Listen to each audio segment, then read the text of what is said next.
The Pobble Who Has No Toes, a poem by Edward Lear, and here we have a picture of the Pobble swimming across the Bristol Channel. The Pobble who has no toes had once as many as we. When they said, "Some day you may lose them all," he replied, "Fish fiddle-de-dee." And his Aunt Jobiska made him drink lavender water tinged with pink, for she said,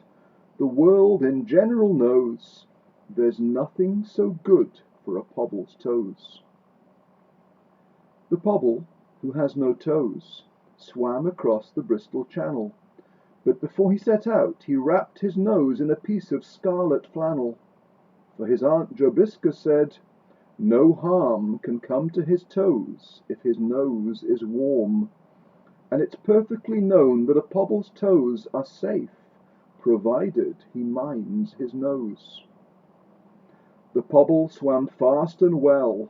and when boats or ships came near him, he tinkledy-blinkledy-winkled a bell, so that all the world could hear him, and all the sailors and admirals cried when they saw him nearing the further side, "He has gone to fish for his Aunt Jobiska's runcible cat with crimson whiskers." But before he touched the shore of the Bristol Channel, a sea-green porpoise carried away his wrapper of scarlet flannel, and when he came to observe his feet, formerly garnished with toes so neat, his face at once became forlorn, on perceiving that all his toes were gone. And nobody ever knew from that dark day to the present whoso had taken the Pobble's toes in a manner so far from pleasant. Whether the shrimps or crawfish grey or crafty mermaids stole them away, nobody knew, and nobody knows how the Pobble was robbed of his twice 5 toes.